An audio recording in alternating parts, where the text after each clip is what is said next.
अब डेरिवेटिव का second part में कुछ एक क्वेश्चंस को मैं एक्सप्लेन करूँगी। आपने उन क्वेश्चंस की प्रैक्टिस करनी है क्योंकि मैंने ऑलरेडी एक्सप्लेन किया कि जब तक बेसिक्स क्लियर नहीं होती हैं तब तक नेक्स्ट मूव करना फजूल है।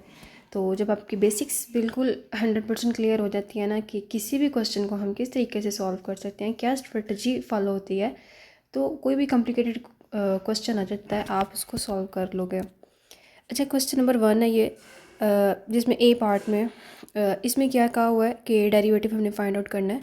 तो फर्स्ट ऑफ ऑल अगर पावर रूल का फार्मूला अगर हम देखें तो पावर रूल का फार्मूला था डेरिवेटिव ऑफ एक्स अंदर कुछ भी फंक्शन और उसकी पावर n हो, तो ये किसके बराबर होता था? पावर पीछे आ जाती थी, अंदर कुछ भी हो, ऐसे कुछ भी, यहाँ पर आपके पास x हो, y हो, x+1 हो, x+2 हो, कुछ भी अंदर फंक्शन हो, उसकी पावर कुछ भी है, अब वो पावर पीछे आ जाती है। ठीक है, उसकी पावर में से, अंदर वाले फंक्शन की पावर में से एक माइनस करते हैं और जो भी अंदर फंक्शन होता है उसका फर्दर डेरिवेटिव लिया जाता है। ठीक है, होपफुली ये चीज़ क्लियर हो गई होगी। अब दोबारा देखो, मैं एक क्वेश्चन लेती हूँ रेंडमली, डेरिवेटिव ऑफ x की पावर 5/4। तो इसमें क्या है, इसका डेरिवेटिव क्या है? यहाँ पर अगेन पावर रूल यूज़ होगा। पावर रूल क्या कहता है कि पावर जो है वो आपकी यानी 5/4 पीछे आ जाती है। ठीक है, उसके अंदर जो भी है उसकी पावर में से हम एक नंबर माइनस कर देते हैं। उसके बाद अंदर जो भी फंक्शन होता है उसका हम मज़ीद फर्दर डेरिवेटिव लेते हैं। अब चूंकि इसका मज़ीद जब हम फर्दर डेरिवेटिव लेते हैं तो आंसर जो है वो 1 आ जाता है। ठीक है, ये पूरा का पूरा किसके बराबर आ जाता है? 1 के। तो इस केस में इसका जो डेरिवेटिव होता है वो क्या हो जाएगा? इस केस में इसका डेरिवेटिव होगा 5/4, एक्स की पावर 5/4 को अगर आप माइनस करते हो तो ये आपको मिल जाएगा 1/4। ठीक है, एक्स की पावर 1/4, तो ये इसका डेरिवेटिव आ जाता है। होपफुली ये चीज़ क्लियर हो गई होगी। उसके बाद नेक्स्ट है ये, यहाँ पर क्वेश्चन ए के पार्ट में क्या है कि आपने डेरिवेटिव लेना है। अब मैंने आपको बताया था कि डेरिवेटिव जो है, अगर आप ये याद रखना है आपने, डेरिवेटिव में अगर आपके पास अंदर कुछ फंक्शंस हैं, 2 फंक्शंस हैं, एक एफ है और एक जी है, 3 फंक्शंस हैं, 4 फंक्शंस हैं, इससे कोई फ़र्क नहीं पड़ता। जैसे कि अगर कोई नंबर मल्टीप्लाई हो रहा होता है अंदर किसी के साथ, a + b के साथ, ठीक है, तो 2 जो है वो a के साथ भी मल्टीप्लाई होता है और b के साथ भी मल्टीप्लाई होता है। ठीक है, इसी तरीके से जो डेरिवेटिव होता है प्लस के केस में वो f के साथ भी डेरिवेटिव अप्लाई होगा और g के साथ भी डेरिवेटिव अप्लाई होगा। ठीक है, लेकिन ये जो डेरिवेटिव है ये सिर्फ प्लस और माइनस के केस में होगा। ठीक है, जैसे कि अगर अगर हमने डेरिवेटिव निकालना है, ठीक है, मैं यहाँ पर रेंडमली एग्जांपल देती हूँ x+x² का। ठीक है, तो इसके डेरिवेटिव में हम क्या करते हैं, इसके ऊपर भी डेरिवेटिव अप्लाई होता है और इसके ऊपर भी डेरिवेटिव अप्लाई होता है। जैसे मैंने पिछले पार्ट में एक्सप्लेन कर दिया था कि इसका डेरिवेटिव क्या होता है, ये इसके ऊपर भी अप्लाई हो जाएगा। ठीक है, और इसके ऊपर भी अप्लाई हो जाएगा। अब यहाँ पर इसके ऊपर इसका डेरिवेटिव क्या है? 1 है, और इसका डेरिवेटिव क्या होगा? अगेन यहाँ पर भी पावर रूल यूज़ होगा। ठीक है, यहाँ पर भी पावर रूल यूज़ होगा। ये कैसे होगा? ये हो जाएगा 2 एक्स की पावर 2 - 1, और हमें पता है कि अंदर का फर्दर डेरिवेटिव एक्स का डेरिवेटिव 1 होता है, तो हम यहाँ पर 1 आ जाता है। ठीक है, तो ये इस तरीके से सॉल्व हो जाता है। ये डेरिवेटिव प्लस और माइनस के केस में हम उसके हर टर्म के साथ जो है वो डेरिवेटिव अप्लाई कर सकते हैं। ठीक, ए पार्ट की तरफ आते हैं, तो इसमें आपने डेरिवेटिव लेना है। अब यहाँ पर फर्स्ट डेरिवेटिव को आप इग्नोर कर दो, क्योंकि अगर आपने सिंपल डेरिवेटिव लेना है, फर्स्ट डेरिवेटिव का मतलब होता है एक मरतबा डेरिवेटिव लेना होता है। हायर ऑर्डर डेरिवेटिव भी होते हैं, यानी 2 मरतबा डेरिवेटिव लेना, 3 मरतबा डेरिवेटिव लेना। तो अभी हम सिर्फ फर्स्ट डेरिवेटिव सिंपल वाला सॉल्व करेंगे। किसी भी तरह का कोई फंक्शन आ जाता है तो उसका डेरिवेटिव कैसे लिया जाता है। अब जब हमने इसका डेरिवेटिव लेना होता है, ये है y = समथिंग लाइक दिस, तो हम दोनों तरफ हम लिखते हैं, प्रॉपर लिखने का तरीका होता है डिफ्रेंशिएट विद रिस्पेक्ट टू, किसके साथ डिफ्रेंशिएट हो रहा है। अब ये जो फंक्शन है y, ये किस पे डिपेंड करता है? x पर डिपेंड कर रहा है। तो यहाँ पर हम लिखेंगे differentiate with respect to x। ठीक है, तो हम इस फंक्शन को x की रिस्पेक्ट में डिफ्रेंशिएट कर रहे हैं, तो फिर हम क्या करते हैं, दोनों तरफ जो है वो y अप्लाई करते हैं और फिर यहाँ पर भी प्रॉपर तरीके से फंक्शन लिखते हैं अंदर। ठीक है, अब ये रेंडमली मैं आपको करवा रही हूँ, मतलब रेंडमली कहने का मकसद है कि मेरा मेन फोकस ये होगा कि किसी भी फंक्शन का डेरिवेटिव कैसे लिया जाता है। ये जो स्टेप्स हैं ना, ये तो हर क्वेश्चन में होते हैं प्रॉपर तरीके से एग्जाम्स में लिखने के लिए। अच्छा, इस केस में जब हम डेरिवेटिव अप्लाई करेंगे तो इस टर्म के साथ भी डेरिवेटिव अप्लाई करेंगे, इसके साथ भी डेरिवेटिव अप्लाई करेंगे और इसके साथ भी डेरिवेटिव अप्लाई करेंगे, ठीक है। अब मैं लिख देती हूँ आपको। तो जब हम 7x² के साथ डेरिवेटिव अप्लाई करेंगे तो क्या होगा, 7 इस 7 के साथ है वेरिएबल, ठीक है। तो वेरिएबल है तो 7 कांस्टेंट जो है वो बाहर आ जाएगा, तो आपको क्या मिल जाएगा, 7 dx(x²). अब आप कंफ्यूज हो गए, यहाँ पर तो कोई होल पावर नहीं है, तो अगर आप ऑब्जर्व करो तो 7 dx x को हम होल पावर लिख सकते हैं, x की पावर 2। इसका मतलब और इसका मतलब सेम है, तो यहाँ पर अगेन आप पावर रूल यूज़ करोगे, ठीक है। 2 बाहर आ जाएगा और उसकी फंक्शन है और उसकी पावर में से एक नंबर माइनस और अंदर वाले का फर्दर डेरिवेटिव। ये बहुत सिंपल क्वेश्चन है, इसलिए मैं इसको इतना एक्सप्लेन नहीं कर रही। पार्ट 1 में मैंने एक्सप्लेन किया हुआ है कि किस तरीके से हम मज़ीद फर्दर डेरिवेटिव लेते हैं, ठीक है। तो ये सेम ऐसे ही होगा। अब ये जो जब 2 बाहर आ जाएगा तो ये 7 2 के साथ मल्टीप्लाई होकर हमें 14 मिल जाएगा, और ये इसका प्रॉपर यहाँ पर आंसर भी लिखा हुआ है, तो क्वेश्चन सॉल्व हो जाएगा। उसके बाद बी वाले पार्ट में क्या है कि 4/x² plus 1/1² plus x√(x) minus 2/5(x). इसका डेरिवेटिव अप्लाई करना है, तो अगेन मैंने कहा कि differentiate with respect to x, दोनों तरफ डेरिवेटिव अप्लाई करेंगे। चूँकि यहाँ पर प्लस का साइन है, यहाँ पर प्लस का साइन है, यहाँ पे भी प्लस का साइन है, तो हम डेरिवेटिव इंडिविजुअली टर्म के साथ अप्लाई कर सकते हैं। अब इसके ऊपर भी डेरिवेटिव अप्लाई होगा, ठीक है, इसके ऊपर भी होगा, इसके ऊपर भी होगा, ठीक है। अब इसके ऊपर मैं इतनी स्पेस नहीं है, तो आपको समझ में आ जाएगा कि इसके ऊपर जब डेरिवेटिव अप्लाई करते हैं तो हमें क्या मिलता है। देखिए 4/x² है, ठीक है, 4 कांस्टेंट है और साथ में वेरिएबल भी है, साथ में नहीं तो नीचे तो वेरिएबल है ना, तो आपका 4 बाहर आ जाएगा, तो ये आ जाएगा d/dx 1/x²। अब आप सोचोगे कि हमने तो कोई ऐसा फंक्शन का डेरिवेटिव तो किया ही नहीं है, ये तो x² नीचे है, ऊपर तो है ही नहीं। तो आप ऑब्जर्व करो कि अगर मैं इसको 1/x² को, यानी x² जो नीचे है, इसको ऊपर ले जाऊँ तो ये क्या बन जाएगा, x की पावर -2। तो अगेन यहाँ पर पावर रूल का फार्मूला यूज़ होगा, x की पावर -2 है, तो x की पावर -2 का फार्मूला क्या होता है, अगर आपको पता हो इस चीज़ का कि ये था, इसका अगर मैं डेरिवेटिव लूँ तो आ जाएगा -2, ठीक है, ये साथ में 4 आ जाएगा। इसको मैं साफ़ कर देती हूँ, बहुत टाइम लगेगा। अच्छा, ये क्वेश्चन हो जाएगा सॉल्व, बिकॉज 4 था, डेरिवेटिव ऑफ x की पावर -2 है, तो पावर रूल का फार्मूला यूज़ करके क्या आ जाएगा, 4 पावर पीछे आ गई, उसके अंदर से वो फंक्शन, उसकी पावर में से एक पावर माइनस, और अंदर वाला जो है वो क्या है, फंक्शन x, तो अंदर वाले का डेरिवेटिव, तो अंदर वाले का डेरिवेटिव 1 आता है, तो इसलिए लिखने की ज़रूरत नहीं है। तो ये आपके पास आ जाएगा -8 x की पावर -3, तो ये इसका डेरिवेटिव आ गया, ठीक है। इसी तरीके से हर टर्म का डेरिवेटिव लेना है, ये इसका भी लेना है और इसका भी लेना है। अब ऐसा नहीं है कि अलग-अलग डेरिवेटिव लोगे, आप एक ही लाइन में लिखोगे, पूरा फंक्शन लिखोगे, इसके ऊपर भी एक ही लाइन में इस तरीके से लिखोगे ना, derivative of 4/x² plus derivative of (x) plus minus derivative of and something like, जो भी यहाँ पर फंक्शन है वो लिखोगे आप, ठीक है। और इसलिए 1/1 जो है, इसका डेरिवेटिव जो स्टेप आएगा, यहाँ पे भी जो स्टेप आएगा वो आप लिखोगे। अब आप सोच रहे होगे कि जो डेरिवेटिव है (x), ये तो हमने किया नहीं है, तो अगर (x) को अगर आप पावर में लिखोगे तो ये किसके बराबर आता है, 1/2 के, ठीक है, x टू द पावर 1/2। तो अगर आप इस (x) का डेरिवेटिव लोगे तो बेसिकली इसका क्या मतलब होता है कि हमने डेरिवेटिव लेना है x की पावर 1/2 का। तो यहाँ पर x की पावर 1/2 का डेरिवेटिव क्या है, इट्स सो सिंपल, वही पावर रूल फार्मूला यूज़ करना है, कोई नई चीज़ नहीं है। क्या होगा, पावर पीछे आ जाएगी, उसकी उस फंक्शन लिखेंगे, उस फंक्शन की पावर में से एक नंबर माइनस कर देंगे, और अंदर जो भी फंक्शन है, अंदर क्या फंक्शन है, x है, तो उसका हम लेंगे डेरिवेटिव, ठीक है। तो यहाँ से आपके पास ये प्रॉपर तरीके से ये चीज़ आ जाएगी, मैं इसको हाईलाइट कर देती हूँ, ये चीज़ आ जाएगी, ठीक है। ये क्या है, 1/2 है, x की पावर 1/2। अब आपने इसको सॉल्व भी करना है, 1/2 -1 कितना होता है, -1/2 होता है, तो आपने इसको इस तरीके से प्रॉपर लिखना है, ठीक है। ये यहाँ पर इसके आंसर भी मौजूद हैं, आपको कोई मुश्किल हुई तो बता दीजिएगा। उसके बाद नेक्स्ट है थर्ड वाला क्वेश्चन है -2² -5/2, ये भी सेम ऐसे ही है, इसके ऊपर भी डेरिवेटिव अप्लाई करोगे -2t² पे हो जाएगा ये भी। उसके बाद है -5t⁴ -20, ठीक है। तो जब इसके ऊपर डेरिवेटिव अप्लाई करोगे, इसके ऊपर अलग डेरिवेटिव अप्लाई होगा, इसके ऊपर अलग डेरिवेटिव अप्लाई होगा।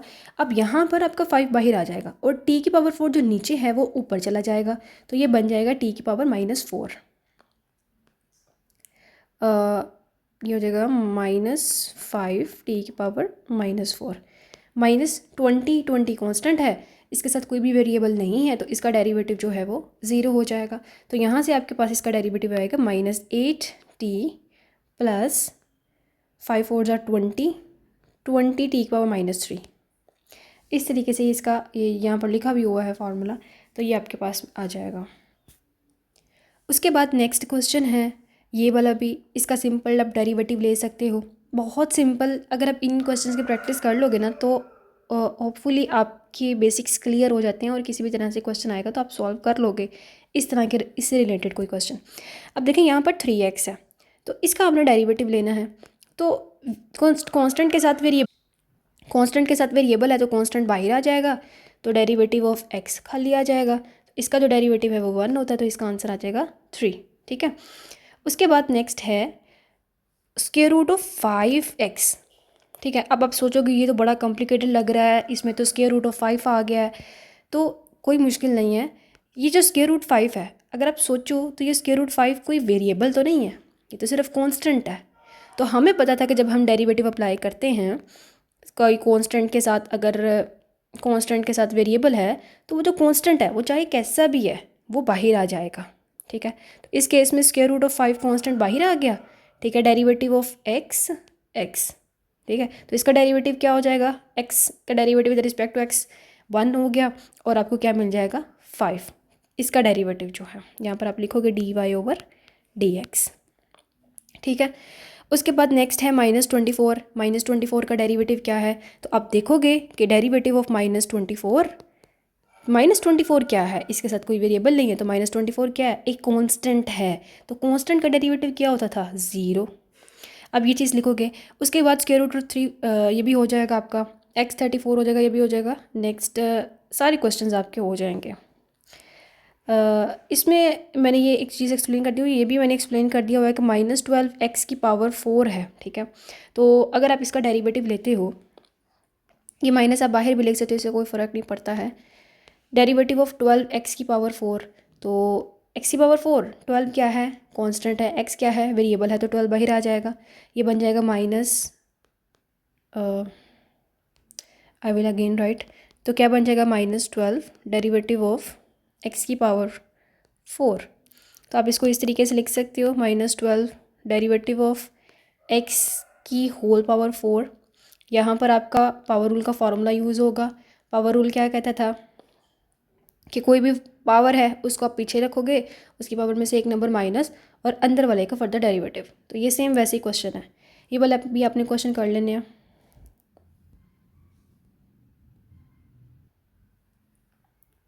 उसके बाद ये वाला क्वेश्चन भी आपने कर लेना है, ये भी इजी है, ठीक है। ये वाला भी क्वेश्चन हो जाएगा, ये वाला भी क्वेश्चन हो जाएगा। ऐसे ही कि जब आप इसके ऊपर डेरिवेटिव अप्लाई करते हो तो कोई कन्फ्यूजन की बात नहीं है। 1/4 क्या है, अब सोचो तो 1/4 कांस्टेंट है, इसके साथ वेरिएबल है, तो 1/4 कांस्टेंट डेरिवेटिव से बाहर आ जाएगा और उस वेरिएबल का डेरिवेटिव लिया जाएगा। उसके बाद इन क्वेश्चंस की तरफ आती हूँ। ये वाले क्वेश्चन, अब इसमें आप लोग कंफ्यूज हो जाओगे, ये तो √x का तो हमने कर लिया, ये जो क्यूब रूट है ये क्या है, इसका क्या मतलब है। तो अगर आप ये जो स्क्वायर रूट है और इसके ऊपर पावर 3 है, तो इसका मतलब होता है क्यूब रूट, यानी कि 1/3, ठीक है। इसी तरीके से स्क्वायर रूट की पावर 5 हो गई, तो इसका मतलब होता है 1/5। अगर यहाँ पर 8 है तो इसका मतलब होगा 1/8। अगर यहाँ पर 9 है तो यहाँ पर होगा 1/9, ठीक है।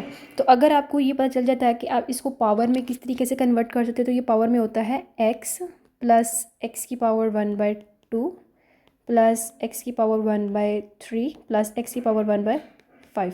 अब आप इसको डेरिवेटिव से सॉल्व करो, इसमें कोई मुश्किल नहीं है। इसके ऊपर भी डेरिवेटिव अप्लाई होगा, इसके ऊपर भी, इसके ऊपर भी, इसके ऊपर भी। और हर एक के ऊपर डेरिवेटिव अप्लाई होने के बाद फिर जहाँ पर भी पावर रूल का फार्मूला यूज़ होगा, यहाँ पे भी पावर रूल का फार्मूला यूज़ होगा, यहाँ पर भी, यहाँ पर भी, यहाँ पर नहीं यूज़ होगा क्योंकि इसके ऊपर पावर 1 है और सिंगल डेरिवेटिव जो है वो एक्स का विद रिस्पेक्ट टू एक्स जो है वो 1 ही होता है। उसके बाद आप देखो इसको, तो आप इसमें भी कंफ्यूज हो जाओगे, ये तो इतना कॉम्प्लिकेटेड क्वेश्चन आ गया, हम इसको कैसे सॉल्व कर पाएंगे। तो कोई मुश्किल नहीं है, आपने सिंपल देखें, मैंने आपको बताया था कि इसका क्या मतलब होता है, इस चीज़ का, इसका क्या मतलब होता था, इसका मतलब होता था एक्स की पावर 8 1/3, राइट, एक्स पावर 8 1/3। तो ये जो 8 और 1/3 है, जब 8 को आप 1/3 के साथ मल्टीप्लाई करवाते हो तो आपको क्या मिलता है, 8/3। तो ये आपकी बन जाएगी एक्स की पावर 8/3, यानी कि ये जो आपके पास पूरा फंक्शन मिला ना आपको, ये वाला पूरा, ये आपको क्या मिला, एक्स की पावर 8/3। तो देखो ये देखने में कितना मुश्किल था, लेकिन जब हमने इसको सिंप्लीफाई किया तो हमें मिल गया बहुत सिंपल, एक्स की पावर 8/3। तो अगर मैं कहूँ कि एक्स की पावर 8/3 का डेरिवेटिव लो, तो आप क्या करोगे, सिंपल 8/3 जो है वो 8/3 पावर है, पावर पीछे आ जाएगी, उसकी पावर में से एक नंबर माइनस और अंदर वाले का फर्दर डेरिवेटिव। ये सारे क्वेश्चन ऐसे ही हैं जैसे मैंने आपको बताया। उसके बाद ये वाला भी क्वेश्चन आपने करना है, इसमें भी कोई मुश्किल नहीं है, इसमें भी आपको देखने में सिर्फ कॉम्प्लिकेटेड लग रहा है। तो अपने माइंड में ये चीज़ रखनी है कि आपके पास, पहले तो मैं कॉन्सेप्ट बता देती हूँ कुछ, कि अगर ए और बी मल्टीप्लाई हो रहे हैं, उसकी पावर कुछ भी है, यहाँ पर मैं पावर कुछ भी ले रही हूँ, 1 ले रही हूँ, 1/2 ले रही हूँ, 1/√2 ले रही हूँ, तो अब क्या, इसका क्या मतलब है, ए के ऊपर भी पावर 1/2 है और बी के ऊपर भी पावर 1/2 है, ये कॉन्सेप्ट हो गया। अब मैं ये वाला क्वेश्चन ले रही हूँ, क्यूब रूट 2x की पावर 4, ये इसके अंदर है। तो आपको मैंने बताया था कि ये जो क्यूब रूट है ये किसके बराबर होता है, ये होता है 1/3 के। तो पावर 1/3 है, तो आप यहाँ पर कुछ भी लगा सकते हो, ठीक है, कुछ भी नहीं, सॉरी, यहाँ पर पावर जो है इसके ऊपर भी अप्लाई होगी और इसके ऊपर भी पावर अप्लाई होगी। तो ये जगह 2 की पावर 1/3, x की पावर 4 1/3, ठीक है। अब यहाँ पर 2 की पावर 1/3 तो ऐसे ही आएगा, आप लिख लो इसको, 2 की पावर 1/3 की जगह पे ना आप ये लिख सकते हो, अब इसको दोबारा 2 की पावर 3 और ये हो जाएगा आपकी x की पावर 4/3। अब यहाँ पर आप सोचोगे कि ये जो पावर 1/3 थी, इसको हमने दोबारा जो है वो स्क्वायर रूट यानी क्यूब रूट की फॉर्म में क्यों लिखा, तो चूँकि ये कांस्टेंट है, ठीक है, तो कांस्टेंट को सिंप्लीफाई रखना है, सिंपल वाला रखना है, कॉम्प्लिकेटेड नहीं बनाना, तो इसलिए मैंने इसको क्यूब रूट ऑफ 2 लिख दिया है। और एक्स की पावर 4/3 है, तो इसका आप, ये कांस्टेंट होगा, कांस्टेंट बाहर आ जाएगा, इसका आप डेरिवेटिव लोगे सिंपल तरीके से, तो ये आपका क्वेश्चन सॉल्व हो जाएगा। उसके बाद ये वाला क्वेश्चन आपने सॉल्व करना है। इस वाले क्वेश्चन में क्या है कि 5/9 क्या है, कांस्टेंट है, ये कांस्टेंट बाहर आ जाएगा और x पावर 8 का डेरिवेटिव। इसी तरीके से 8/13 क्या है, कांस्टेंट है, ये बाहर आ जाएगा और x पावर 7 का डेरिवेटिव, ठीक है। ये वाला क्वेश्चन आपने करना है। यही क्वेश्चन प्रैक्टिस के लिए है, मैं ये नहीं कहती कि बुक में क्वेश्चन होंगे, लेकिन ये प्रैक्टिस अगर आप इन क्वेश्चंस की कर लेती हो तो बुक में क्वेश्चंस थोड़े से कॉम्प्लिकेटेड हैं, तो जब आपकी बेस क्लियर होगी ना तो कॉम्प्लिकेटेड क्वेश्चंस भी सॉल्व हो जाएंगे, ठीक है। अब नेक्स्ट है ये वाला क्वेश्चन। अब ये सोचोगे कि इसका डेरिवेटिव तो हमने किया नहीं है, ये क्या मतलब हुआ, ये क्या, ये कहाँ से आ गया। तो मैंने आपको एक रूल बताया था सिंपल वाला, कि अगर आपने इसका डेरिवेटिव लेना है और ये अंदर फंक्शन है और यहाँ पर इसके ऊपर पावर क्या है, 3 है, तो वो पावर रूल वाला फार्मूला आपके माइंड में फ़ौरन आ जाना चाहिए। क्या फार्मूला था, 3 पीछे वो फंक्शन 3x - 5, उसकी पावर में से एक नंबर माइनस, ठीक है, और अंदर वाले का डेरिवेटिव, इस पावर के अंदर कौन सा फंक्शन है, 3x - 1, तो यहाँ पर आपने डेरिवेटिव लेना है 3x -1, ठीक है, यहाँ पर इसका आपने डेरिवेटिव लेना है। अब अगेन डेरिवेटिव इसके ऊपर भी अप्लाई होगा, इसके ऊपर भी अप्लाई होगा, ठीक है। जैसे नॉर्मल ये ना एक चेन रूल चलता जाता है, ये तब तक चलता रहता है जब तक हमारे पास डेरिवेटिव जो है वो 1 या 0 नहीं आ जाता, कांस्टेंट नहीं आ जाता, ये तब तक चलता रहता है। अगर इसके ऊपर भी पावर होती तो फिर हम अगेन पावर रूल वाला फार्मूला यूज़ करते। तो ये क्वेश्चन है, ये भी आपने क्वेश्चन करना है। उसके बाद ये वाला भी क्वेश्चन आपने करना है, ये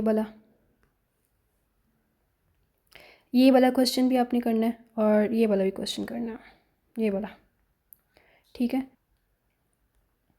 उसके बाद ये वाला क्वेश्चन करना है, ये वाला भी क्वेश्चन करना है, ये वाला क्वेश्चन भी करना है। अब आप देख रहे हो कि इतने ज़्यादा क्वेश्चंस हम कैसे करेंगे। तो बिलीव मी, जब आप क्वेश्चंस की प्रैक्टिस करोगे तो आपको लिटरली बहुत मज़ा आएगा क्वेश्चन करने का। जब क्वेश्चन की समझ आती है ना, तो तब क्वेश्चन करने का भी मज़ा आता है। उसके बाद ये वाला भी क्वेश्चन, और जितनी क्वेश्चन की प्रैक्टिस करोगे उतना ज़्यादा अच्छा आपके लिए। ये वाला क्वेश्चन,